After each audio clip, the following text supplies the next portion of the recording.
কেউ যদি ইসেও যায়, এজেন্সিতেও যায়, তারও কিন্তু সেম ধরনের পেপারগুলো তার নিজেকেই প্রস্তুত করতে হবে। তারপরে আমরা লাখ টাকার ইনফরমেশন দিয়ে দিচ্ছি এখানে ফ্রিতে। হ্যাঁ হ্যাঁ হ্যাঁ, অবশ্যই।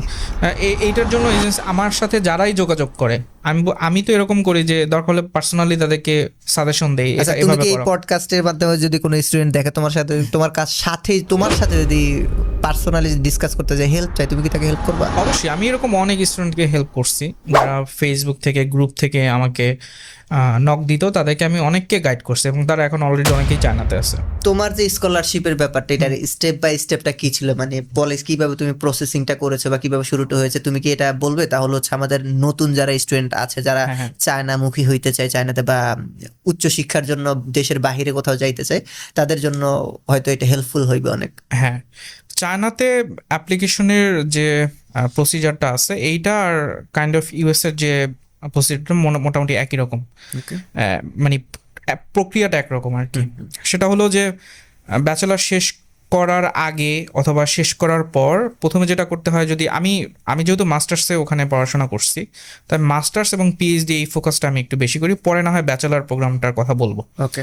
তো প্রথমে হয় যে একটা অ্যাকসেপ্টেন্স লেটার দরকার হয় প্রফেসরের থেকে।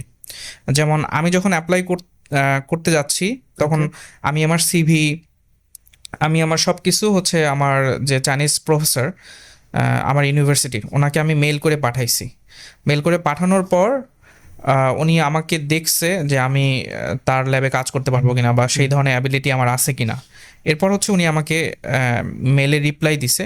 এরকম অনেক প্রফেসর কি মেল করতে হয়, কেউ রিপ্লাই দেয়, কেউ রিপ্লাই দেয় না।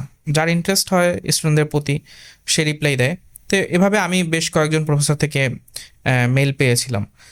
তো এরপর উনি আমাকে একটা ইন্টারভিউ নিছে পার্সোনালি। ইন্টারভিউ নেওয়ার পর ওনার কাছে মনে হয়েছে যে হ্যাঁ, এই স্টুডেন্টটাকে নেওয়া যায়, অর্থাৎ আমাকে নেওয়া যায়। তো উনি আমাকে একটা ফর্মাল অ্যাকসেপ্টেন্স লেটার দিল, ওকে, যেখানে হচ্ছে লেখা থাকে যে এই স্টুডেন্টকে আমি মাস্টার স্টুডেন্ট হিসেবে আমি রিসিভ করব। ওকে। এটা পাওয়ার পর হচ্ছে ফর্মালি অ্যাপ্লাই করতে হয় ইউনিভার্সিটি পোর্টালে, আবার সিএসসি পোর্টালে, এরকম।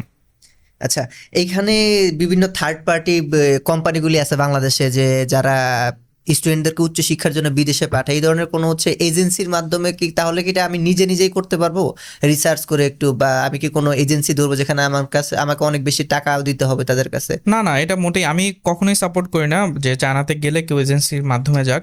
আমি এটাই বলি সবাইকে, আমার সাথে যারাই যোগাযোগ করে অনেক সময় ফেসবুকে বিভিন্ন গ্রুপ থেকে, আমি সবাইকেই বলি নিজে অ্যাপ্লাই করে যাওয়ার জন্য।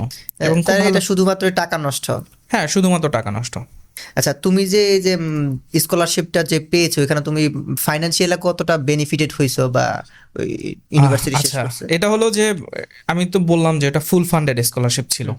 তো চাইনিজ গভর্নমেন্ট স্কলারশিপ, যেটা চায়নাতে যে কেবল চাইনিজ গভর্নমেন্ট স্কলারশিপ আছে তাই না, পাশাপাশি ইউনিভার্সিটিতেও অনেক স্কলারশিপ আছে। ম্যাক্সিমাম স্কলারশিপগুলো ব্যাচেলার ব্যতীত মাস্টার্স এবং পিএইচডিতে ফুল ফান্ডেড হয়ে থাকে। ফুল ফান্ডেড মিনস ওখানকার যে পড়াশোনার টিউশন ফিটা, আমি যে ওখানে 3 বছর লেখাপড়া করলাম, এই যে টোটাল টিউশন ফিটা কভার করে।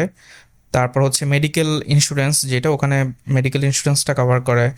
তারপর হচ্ছে আমাকে মান্থলি একটা অ্যালাউন্স দেওয়া হয়, যেটাকে আমরা স্টাইপেন্ড বলি, ওটা দেওয়া হয়। এবং সেটা একটা ভালো অ্যামাউন্ট, যেটা দিয়ে চায়নাতে খুব ভালোভাবেই পড়াশোনা করা যায় এবং কেউ যদি চায় সে চাইলে কিছু টাকা সেভ করতে পারে। ধরো যে আমার একজন কাজিন আছে, সে হচ্ছে ব্যাচেলর করতে যাবে চায়নাতে, এবং অথবা যদি মাস্টার্স করতে যায়, দুইটা ডিফারেন্ট ভাবে তুমি বলবা।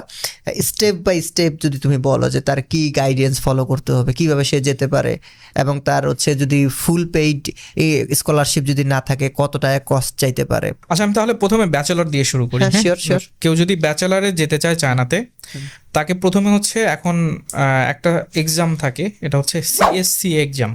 আচ্ছা, এটা হচ্ছে চায়না স্কলাস্টিক কম্পিটেন্সি অ্যাসেসমেন্ট, এরকম একটা টেস্টের নাম। এই টেস্টটা দিতে হয়। অর্থাৎ কেউ যদি ইন্টারমিডিয়েট শেষ করে, মানে এইচএসসি শেষ করার পর তাকে এই টেস্টটা দিতে হবে। পাশাপাশি হচ্ছে তাকে একটা ইংলিশ স্কোর, যে কোনো সেটা আইএলটিএস হতে পারে, ডুওলিঙ্গো হতে পারে, পিটিই হতে পারে, আর যে কোনো একটা মানে টোফেল হতে পারে। ম্যাক্সিমাম ইউনিভার্সিটি সবগুলো টেস্টই অ্যাকসেপ্ট করে। এরকম একটা টেস্ট দিতে হবে। সেখানে একটা মিনিমাম স্কোর থাকতে হয়। আইএলটিএসে যেমন অনেক ইউনিভার্সিটি ইভেন 5.5ও অ্যাকসেপ্ট করে, বাট 6 হলে মোটামুটি সেফ জোনে চলে যাওয়া যায়। আর সিএসসি এক্সামটায় মোটামুটি একটা ভালো স্কোর থাকলে, মানে মোটামুটি হইলে আমি হোপ রাখতে পারি। হ্যাঁ আগে সিএসসি এক্সামটা ছিল না, বাট এখন এটা চাইনিজ মানে ভালো ইউনিভার্সিটিগুলোতে চাইনিজ গভর্নমেন্ট এটা ম্যান্ডেটরি করে দিচ্ছে, অর্থাৎ তোমাকে ওখানে ভর্তি হতে হলে এই টেস্টটা দিতেই হবে। আর আমি বলবো যে অ্যাপ্লিকেশন টাইমটা যাতে সে এই যে সিএসসি এর টেস্টটা এটা যাতে সে অ্যাপ্লিকেশন টাইমটা কখন? ডিসেম্বর থেকেই যাতে সে শুরু করে, কারণ এটা বিভিন্ন স্লটে হয়, তো ডিসেম্বরে হয়, ইনফরমেশনটা আমি কিভাবে পাবো? ফেব্রুয়ারিতে হয়, মার্চে হয়। ওখানে সিএসসি এর যে সাইট থাকে, যদি কেউ একটু সার্চ করে গুগলে তাহলেই Google-এ পেয়ে search যাবে করলে পাওয়া যাবে। কখন টেস্টটা হয়, ওটা ওখানে পেয়ে যাবে। এই টেস্টটা দিবে, আর হচ্ছে পাশাপাশি হচ্ছে ইংলিশের জন্য প্রস্তুতি নেবে, ল্যাঙ্গুয়েজের জন্য। তো যে কোনো একটা টেস্ট দিয়ে দিল, সিএসসি এক্সাম দিয়ে দিল, তার মানে হচ্ছে সে স্কলারশিপের জন্য প্রস্তুত, মানে সরি অ্যাপ্লিকেশনের জন্য প্রস্তুত। আর পাশাপাশি যেটা কমন ডকুমেন্টস দরকার হয় সেটা হলো তোমার হচ্ছে রিকমেন্ডেশন লেটার। যে কলেজ থেকে পাশ করছে সেই কলেজের 2জন শিক্ষক থেকে রিকমেন্ডেশন লেটার নিতে হবে। পাশাপাশি পুলিশ ক্লিয়ারেন্স, যেটা নন ক্রিমিনাল সার্টিফিকেট বলে, ওটা থাকতে হয়। আর হচ্ছে চাইনিজ একটা হেলথ সার্টিফিকেট আছে, ওই সার্টিফিকেটটা ডাউনলোড করে ওটা যে কোনো কয়েকটা টেস্ট করাতে হয়, টেস্ট করায়া তারপর হচ্ছে তোমার একজন ডাক্তার থেকে সিগনেচার নিয়ে সাবমিট করতে হয়। আর হচ্ছে একটা স্টাডি প্ল্যান লিখতে হয়, যেটাকে আমরা স্টেটমেন্ট অফ পারপাস বা এসওপিও বলে, চায়নাতে যেটা স্টাডি প্ল্যান নামে পরিচিত। তো এইগুলো যদি সব হয়, তার মানে একজন স্টুডেন্ট সে হচ্ছে অ্যাপ্লিকেশনের জন্য প্রস্তুত। এরপর সে জাস্ট অ্যাপ্লিকেশন করে দিবে। অ্যাপ্লিকেশন করার পর ব্যাচেলারদের জন্য এই সময়টা একদম জুন পর্যন্ত থাকে, অ্যাপ্লিকেশনের টাইমটা ডিসেম্বর থেকে জুন। বাট আমি বলবো মোটামুটি মার্চের মধ্যে অ্যাপ্লিকেশনটা করে ফেলতে। যারা যত দ্রুত অ্যাপ্লিকেশন করবে তাদের স্কলারশিপ পাওয়ার চান্সটা বেড়ে যায়।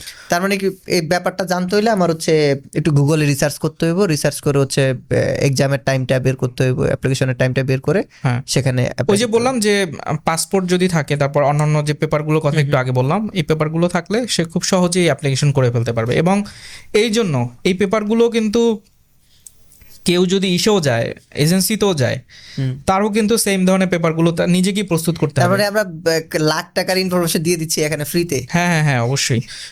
এইটার জন্য এজেন্সি আমার সাথে যারাই যোগাযোগ করে, আমি তো এরকম করি যে দরকার হলে পার্সোনালি তাদেরকে সাজেশন দেই। আচ্ছা, তুমি কি এই পডকাস্টের মাধ্যমে যদি কোনো স্টুডেন্ট দেখে তোমার সাথে, তোমার সাথে যদি পার্সোনালি ডিসকাস করতে যায়, হেল্প চাই, তুমি কি তাকে হেল্প করবা? অবশ্যই। আমি এরকম অনেক স্টুডেন্টকে হেল্প করছি, যারা ফেসবুক থেকে গ্রুপ থেকে আমাকে নক দিত, তাদেরকে আমি অনেককে গাইড করছি, এবং তারা এখন অলরেডি অনেকেই চায়নাতে আছে।